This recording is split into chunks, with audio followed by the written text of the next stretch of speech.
This is TWiT. So, you ever wonder why or if social media apps are following you around? I think that's one of the questions a lot of people tend to ask themselves. And I don't know about you, Padre, but Facebook alone kind of scares me with their facial recognition and their GPS locator and all that. Well, yeah, this is one of these constant back and forths in the world of social networking and social apps, which is we kind of understand, most of us understand that the reason why these services exist is because they're tracking us. In one way or another, they're getting data points on us about everything from our spending habits to our location to who we're connected to, and then they can use that to monetize against advertising services. I mean, that's the reason for the existence of these services and apps. But I think many of us get kind of uncomfortable when we start realizing how much data we're actually leaving behind. Yeah, I mean, it's okay when these apps, they use the data for a specific need. Like, for instance, Facebook can use it to tell, where your neighborhood is and maybe people that you're close to, maybe try to connect you up with different people, different businesses. But when people start to actually make out that information from Facebook, like, for instance, for Facebook, they track your location for your messages all day long, and they can tell you where you eat, where you work, that kind of thing.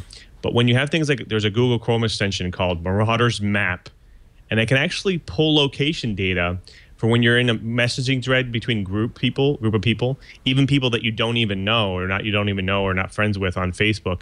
It can actually map out the location of where those people are at when they're chatting. A little bit creepy, a little bit on the creepy side, right? Yeah, I mean, actually, okay, let me put it this way.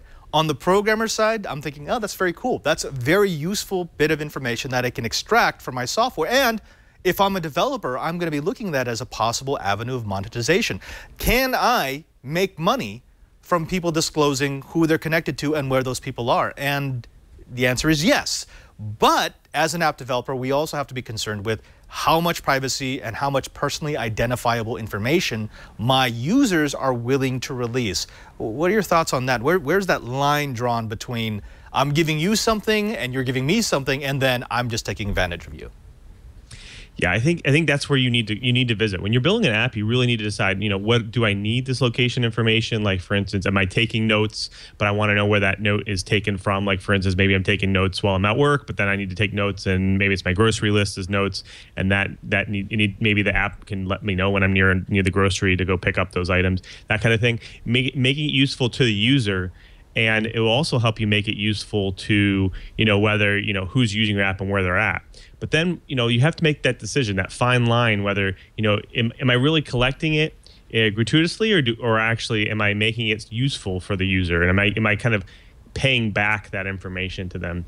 And so that's when we really have to think about it when you're collecting data, because you never know if there's going to be a hacker or somebody who's going to be able to use that information for other means. Right. Lou, I have to ask you, your particular area of programming expertise is in CRM. Those are the projects that you lead. That's the product that you develop. CRM is all about data. I mean, if you think social media apps collect a lot of data, CRM is nothing but collection of data. But people buy those products knowing that's exactly what it does. When you have to move from the CRM mindset where I collect everything, I analyze everything, I give everything to my customer, to I'm building an app and I want to collect as much data as possible without upsetting my user, what do you personally use as your guide? I actually use my personal experience. So when I install an app today, like, for instance, in Android, they tell you what they're going to be collecting. Like, they'll tell you, I'm going to need access to your contacts, I need access to your GPS location. And sometimes apps, like, for instance, if I were to grab a note-taking app, I would question why they needed access to my photos, to my contacts, to my GPS location when it was just useful for taking notes. Now, if they maybe showed me that, like, for instance, I built the app and I demoed it, I had a YouTube demo or something, and I showed, oh, well, the reason why we take GPS location because of this feature, then I would say it would be okay. But that's the kind of the first red flag for a user when they're installing it. Now, some people just install apps, just, hey, I'm going to install it, and that's it. And they're not going to look at that information. But then in the same sense, you should at least let them turn that functionality off, right? So maybe it's even off by default, make them kind of opt in to that functionality. So when I build an app, I usually give that type of capability to the user. I give them the ability to make them aware of why I'm going to be using it, And then when I do actually use it, let them know that, hey, you can go turn this off, or you have to turn it on to get the best feature. And you let them know that. This way you're being more transparent with the user. Now, just doing it, like for instance, Instagram, they can actually grab your data and use it even though you have the locator turned off. And they do that for, checking in and so on. So I think that is not necessarily the best pattern to follow. It's usually more transparency for the user that usually helps you out. Yeah, I'm actually big on transparency. I remember, I won't mention the event or the application, but there was, how a lot of events have, download our app and you'll know exactly what's going on. It'll have the calendar of events.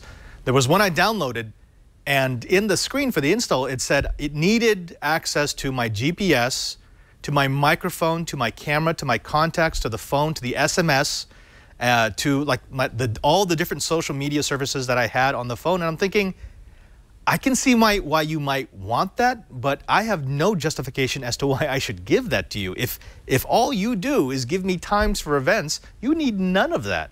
That's right. And is that just, that's the part of the user? That's what the user has to do? Or do you think developers need to start being a bit more honest about what they're asking for?